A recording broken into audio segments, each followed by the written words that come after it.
Thank you, everybody, for joining us today for evaluation of self-management support.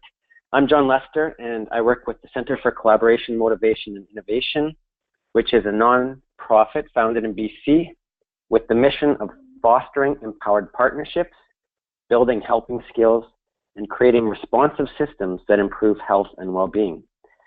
Today's webinar is about measuring and evaluating the progress in your self-management support improvement and integration efforts and projects. This webinar is made possible with the support of Patients as Partners, an initiative of the Ministry of Health in the province of British Columbia. And before we get into it, like always, Troy will review some of the features of GoToWebinars for those of you who aren't familiar with it. Thanks, John. Okay, so this is probably a review for most of you, but I'll go through this as quick as possible. What you're looking at is probably what you see on your screen now. There should be a smaller box on the right-hand side, that's the control panel, and the larger box on the left, which is the display panel. So you'll be able to watch the webinar in the display panel and use the control panel with all of the features for today's webinar. So John, if you could go to the next slide. Perfect. And the main feature of the control panel, it's going to be pretty useful, is the open and close, and this will expand and collapse. That's the top red box there that's highlighted. It's an orange arrow, and it will pop the control panel out, or it will collapse it down so you can watch the entire window of the display panel. This is useful if you don't see the control panel as we're looking at it. It could be collapsed, so go ahead and expand it. Down below that, you'll have the question box, which is very useful. Throughout the webinar, if you have any questions that pertain to the material at hand, then drop them into the question box and I'll forward those on to John for the end of the webinar. Or alternatively, if you have questions of technical nature, maybe you have audio issues or something of that nature, then you can drop in your technical questions into the question box and I will try to assist you as best as possible. And that's pretty much it for today's webinar. There's no handouts that pop in with the webinar today. There will be some that follow up, but you've basically got the question box today. And John, it's all back to you. Thanks, Troy. Yeah, feel free. We will address the questions for sure at the end of this webinar.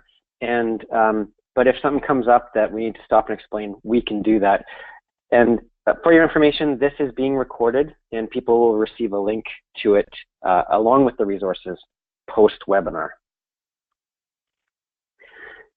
Today, the objectives for the session are to explain the link between measurement for improvement and evaluation. That question comes up quite a bit in your projects, I know, and so we're going to walk through a simple way to look at this and maybe compare and contrast some of the aspects of those two. And then also to give you a specific approach for evaluating self-management support and looking at goal setting, action planning, problem solving, and checking on the plan, motivation, health literacy, engagement, and shared decision making, all part of the STEP care model. So the Ministry of Health in BC has 5 strategic areas of focus, and this webinar is part of the work towards overall improvement in the quality and sustainability of the BC health system. These quality improvements are both in experience of care and also better health, for which this discussion on measurement of self-management would apply to each or most of these priorities. The focus, of course, is to work across those involved in the healthcare in all areas, improving access to primary care through a primary care home model, reducing demand on hospitals by improving care for seniors, reducing demand on hospitals by improving care for those with mental illness and substance use issues, improving access to surgical services and procedures, and improving delivery of rural health services. This is also in the context of the triple aim. So we want to have a balanced outcomes for improvement, where we look at experience of care, population health, healthy people, and per capita cost. So doing this all at a cost we can afford. So this has been adopted in BC as well. We'll refer back to this throughout this session.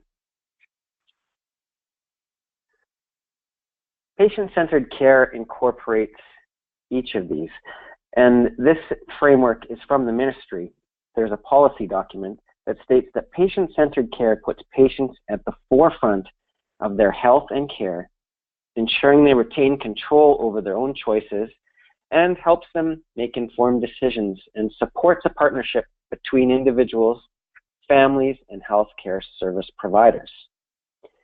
So looking at that, the components of this are self-management support, shared and informed decision-making, an enhanced experience of care, improved information and understanding, and the advancement of prevention and health promotion activities. Also, when we think of patient-centered care, we need to ensure that we consider family and friend caregivers as well. The patient and family-centered care elements contribute to the goals and outcomes of the triple aim as well. And many aspects of self-management support are part of the patient-centered care model.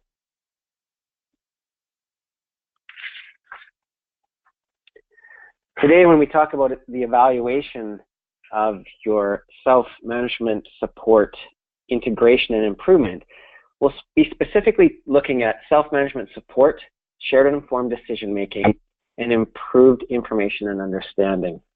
In a couple of weeks, Dr. Kathy Rhymes will walk you through measurement of the patient experience of care. This has been introduced to you if you've been following along in the webinar series. Measurement for improvement is different than measurement for accountability and research. And in this list, I've also included measurement being used for evaluation purposes. Self-management support, and in particular the stepped care self-management support model, has been evaluated extensively, and there's been a lot of research that's been conducted to come up with the model, particularly for the design aspects. But less work, perhaps, has been done on measuring and reporting on self-management support from an improvement perspective. And that's most likely the case for many of your projects and many of your redesign efforts. We receive a lot of requests for some ideas on how to incorporate that. Let's look at some important considerations if we're talking about measurement for improvement and measurement for evaluation. Measurement for improvement, the aim of that is to improve some part of your system.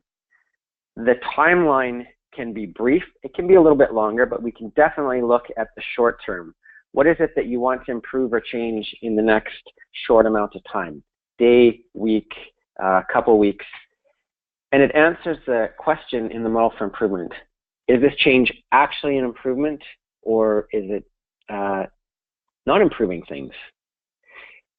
Measurement in this case, so measurement for improvement, is done by the people doing the work, the improvers. And that isn't to say, in the case of healthcare, that it's just the healthcare providers.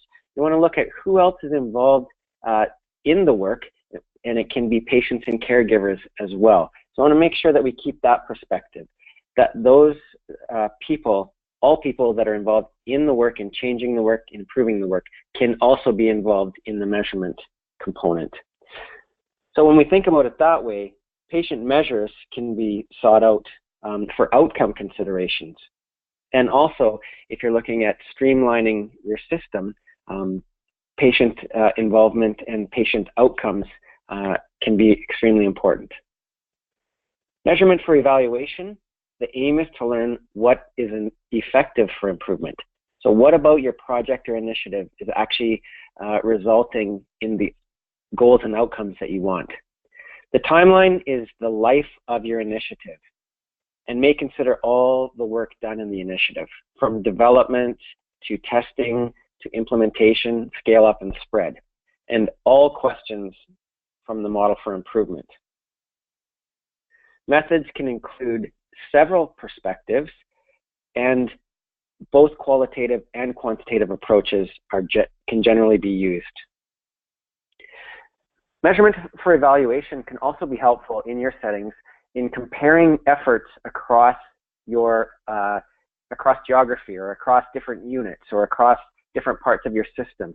So looking at, are the efforts having the same effect and outcomes in different parts of the system? So that's where evaluation can be useful as well.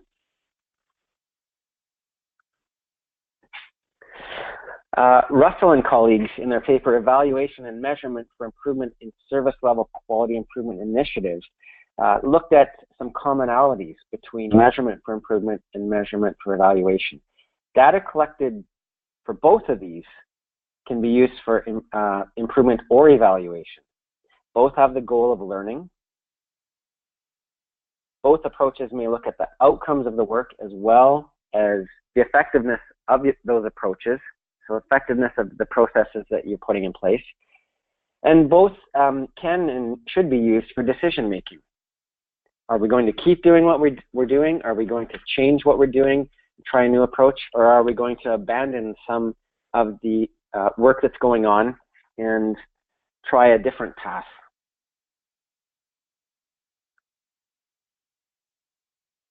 Another way to look at this is from the Health Foundation paper.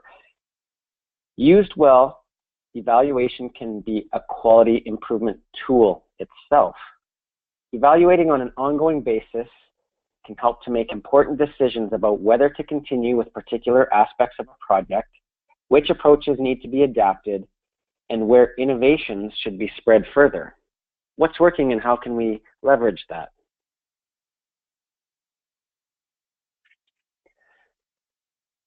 And in quality improvement and in evaluation, we often start with a question. And if we're talking about evaluation in healthcare improvement, this is a good question to consider. How and in what context does a new model work, or can it be amended to work?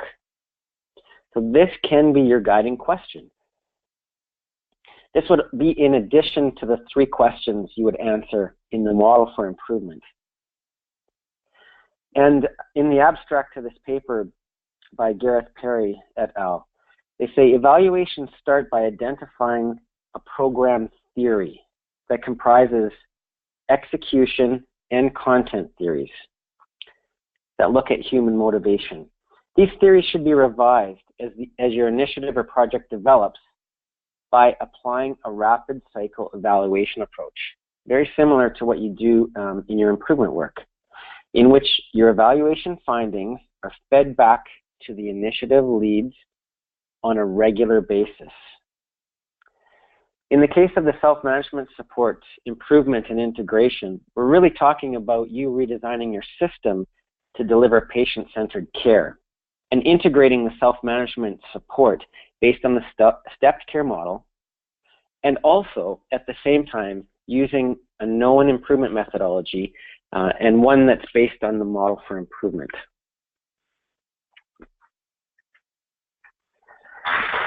Something to consider when you're talking about different approaches to evaluation is what phase is your improvement initiative in? This is really important. We talked about having evaluation cover all aspects of your project or your initiative.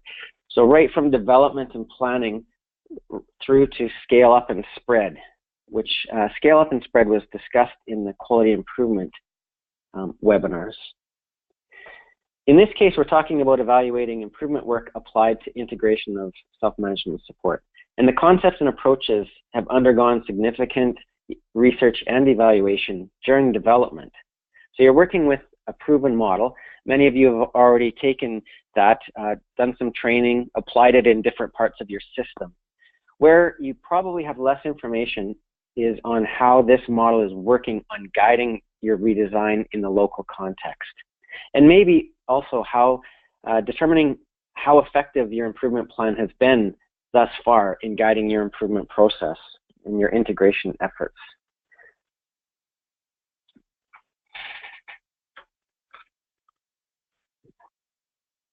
Let's look a little bit closer at the different improvement phases and what the actual aim for the phase would be. So it's different aims depending on whether you're in discovery, innovation, testing the model through many small-scale tests, or again, looking at scale up and spread. Early on, you're creating and discovering new models to work from and putting structure to your theory. Stepped care, self-management support will for instance, you might say that that will help you achieve your patient-centered redesign. It will help you accomplish the goals of the AAA, for instance. So that's where you're starting with, and you're choosing the stepped care self-management support model. So you're creating and discovering your own way and your own structure to work within. Once you have some proven changes locally, the aim then becomes testing these in your context, in your setting, in your practice, and then making changes using PDSA, rapid cycle testing, observing what works, studying that, and learning about what decisions you can make, what needs to be adapted, and what actually works in your local setting. During scale-up, your tested changes can be applied to a broader part of your system, or in parts that you may not have tested it yet. So you're still testing as you proceed with the scale-up and spread. And at this point, you're engaging a larger part of your organization to adopt the model that you started with. Because you've tested on a small scale and over in several different conditions, you have a high degree of belief in their applicability to a broader context.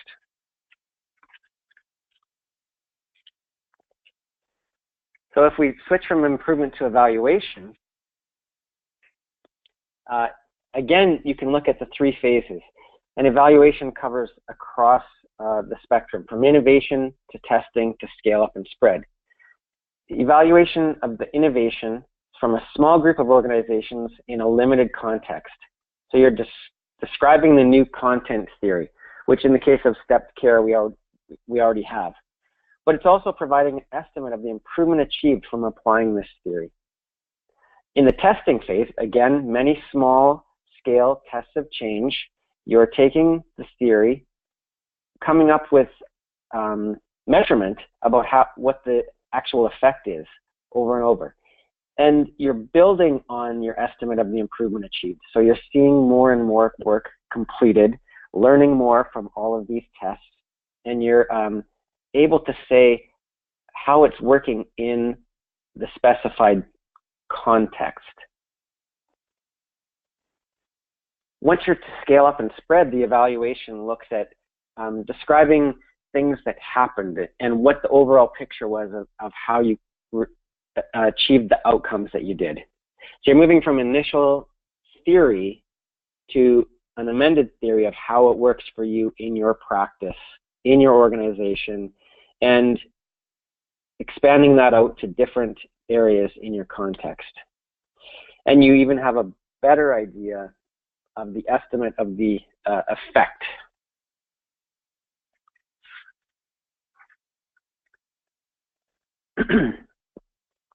Since efforts began to support patients in their self-management of chronic disease, multiple measures have been developed to evaluate this aspect of care.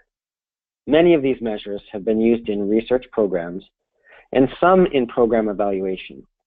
Far fewer have been used in quality improvement efforts.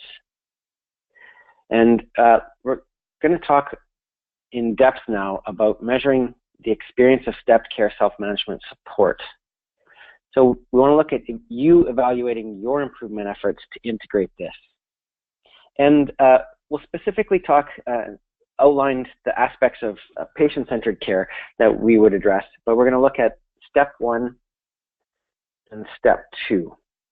So step 2 includes goal setting, action planning, problem solving, checking on the plan. Step 1 includes health literacy and engagement.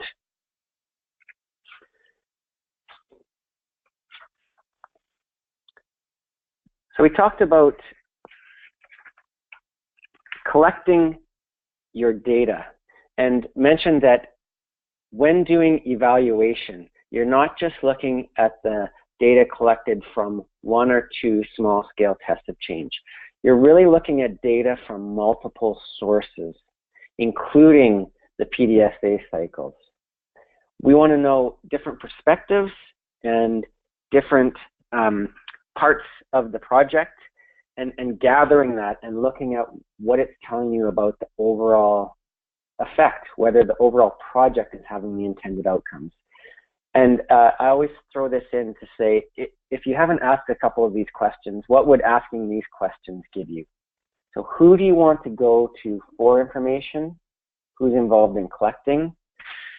When did the work take place? Where did it happen? What tests were done? What did we test? Why did we think that we would have the outcomes that we're seeing? And then what can be asked about a lot of things. What do we need to change? What will we do different next time we do this? What about the context is giving us the outcomes that we are seeing?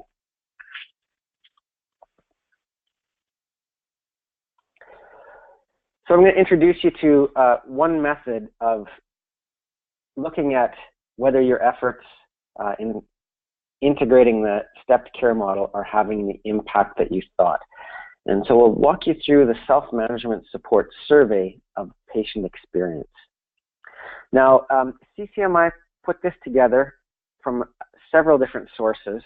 How's Your Health, Patient Assessment of Chronic Illness Care, Jefferson Scale of Patient Perception of Physician Empathy, Working Alliance Inventory, Collaborate, Social Support Questionnaire. And so we've got a survey put together, and I'll walk you through the different elements. This is specifically meant to address those aspects of patient care that I introduced before. The questions were originally compiled for use with someone who has a chronic condition, but the relevant items can be reworded for other aspects of patient and family-centered care, such as self-management support and prevention. And after this webinar, I think Troy mentioned we'll be sending out some materials, and we're going to revise the survey somewhat to reflect more general evaluation of the stepped care model.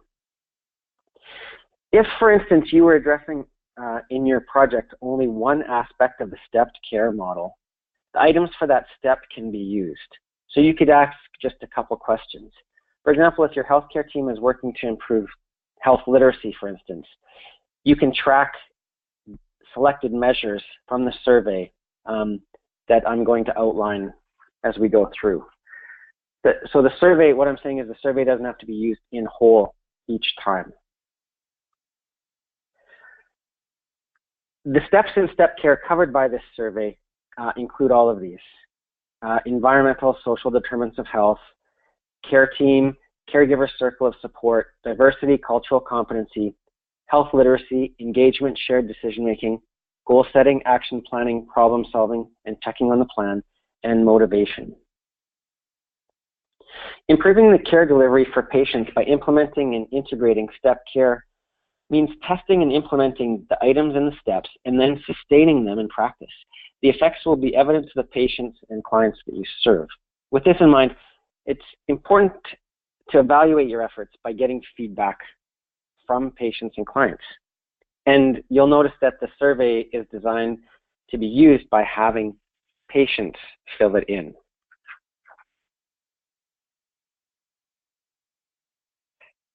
So specifically, health literacy on the right side here, engagement, shared decision-making, goal setting, and motivation are covered.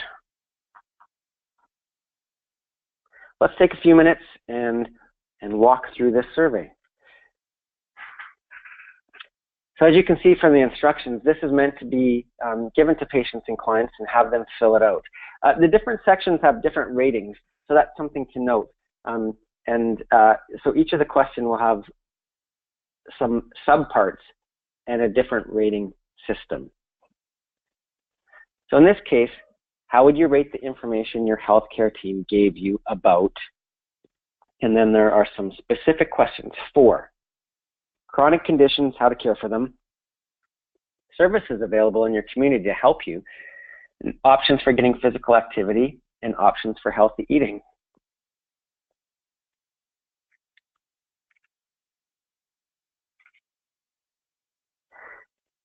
In question 2, 3, 4, and 5, they're each their own question, and the scale is from a lot to not at all. So a 5-point scale. So how much information have you received? How much have you been encouraged to be involved in your care? How much have you been encouraged to involve your family or supportive friends? And in general, how much has the healthcare team helped you live with your chronic condition?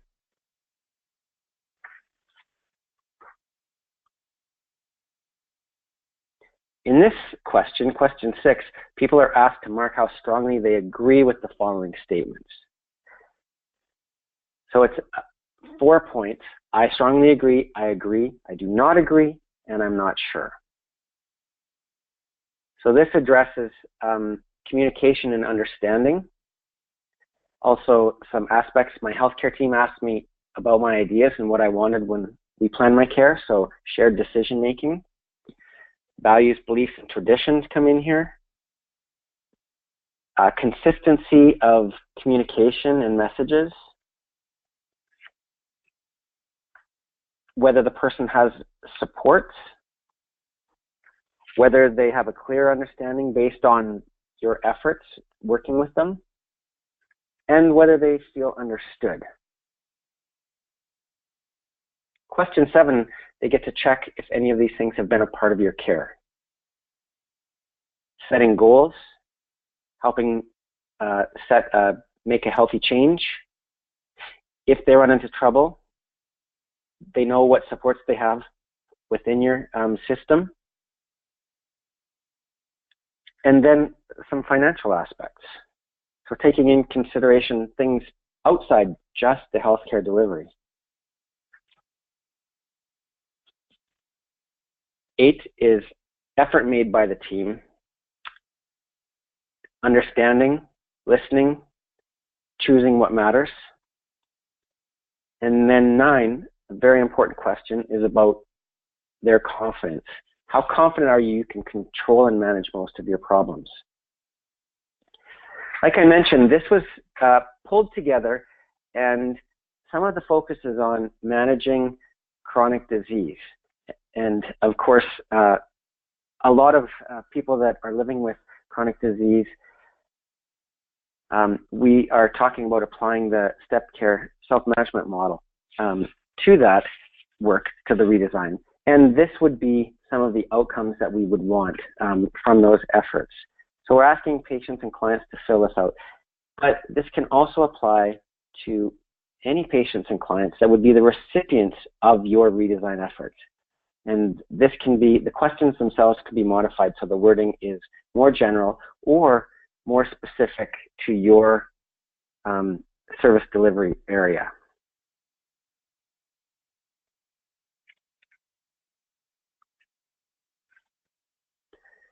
So going back again to the step care model and looking at the elements in the steps, to use this in evaluation, you could pick the questions out. So for shared and informed decision making, there are ones aligned with that element. Likewise with health literacy, or goal setting, action planning, problem solving, and checking on the plan. You are able to pull out those questions and use those as your overall measure to evaluate your efforts.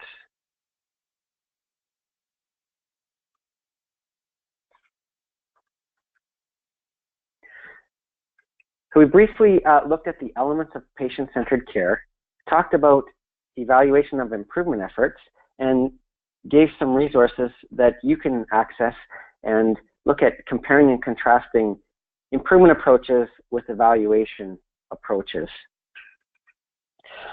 We talked about applying the evaluation lens to your overall project, your improvement project, your integration efforts, and the work you can do in creating a patient-centered system, focusing on specific parts of the step care model.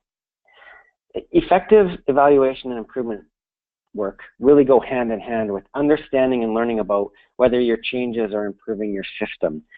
In that way, they're very similar. You're learning about what's working, and the survey approach is one way to look at the effort or the effect and the impact that your efforts are having for the recipients of your service delivery. Both will include data from all phases of your initiative, from development to scale up and spread. And really, can be and should be based on feedback, both qualitative and quantitative, from patients, families, and caregivers that are part of your system and that you serve.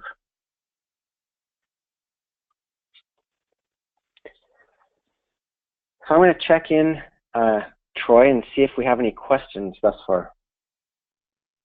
We just had one question regarding the handout, and somebody was wondering if there's a place where that handout will be made available.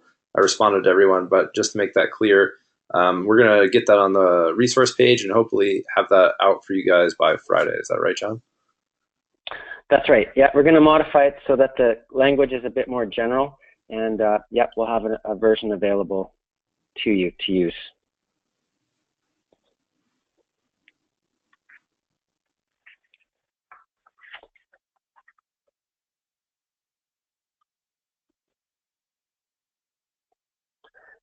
So that is kind of our next steps, is to revise that and get that available to you as a resource.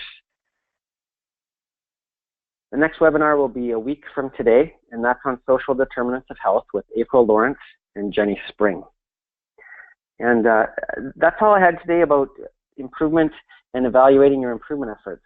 We'll just wait a few minutes. This was a short and sweet presentation, and see if any of you have any questions.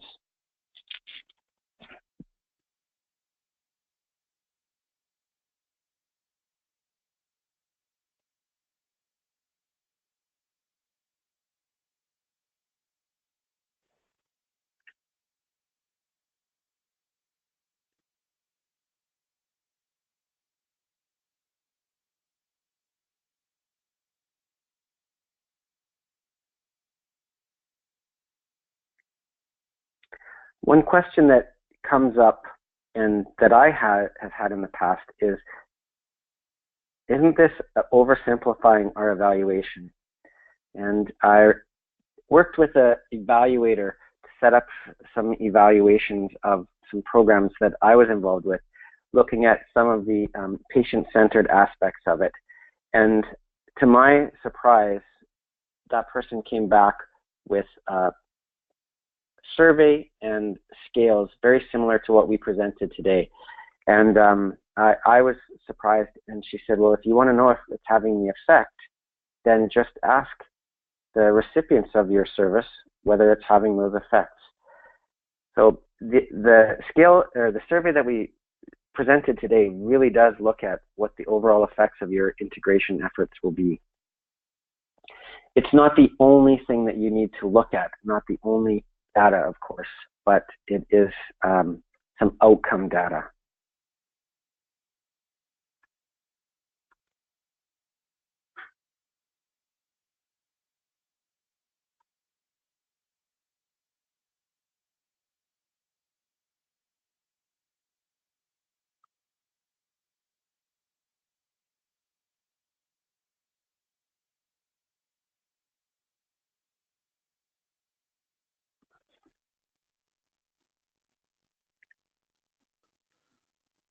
Doesn't look like we have any questions coming in, John. Okay, maybe Troy, I'll turn it back to you. You can mention about giving some feedback. Sure, yeah. Along with the, once we get the webinar posted and the document ready for you guys, you'll receive an email, and it'll come with a survey. And if you could complete that quick survey, it's really nice for us to have some feedback with this webinar series. It helps us tweak the webinar series as we go along. And as I mentioned before, we're going to try to have that email out by Friday, so you guys can have both the recorded webinar and the document. So, and thanks so much for joining us today. Thanks all. Thanks, Troy. Bye, everyone. Bye, everyone.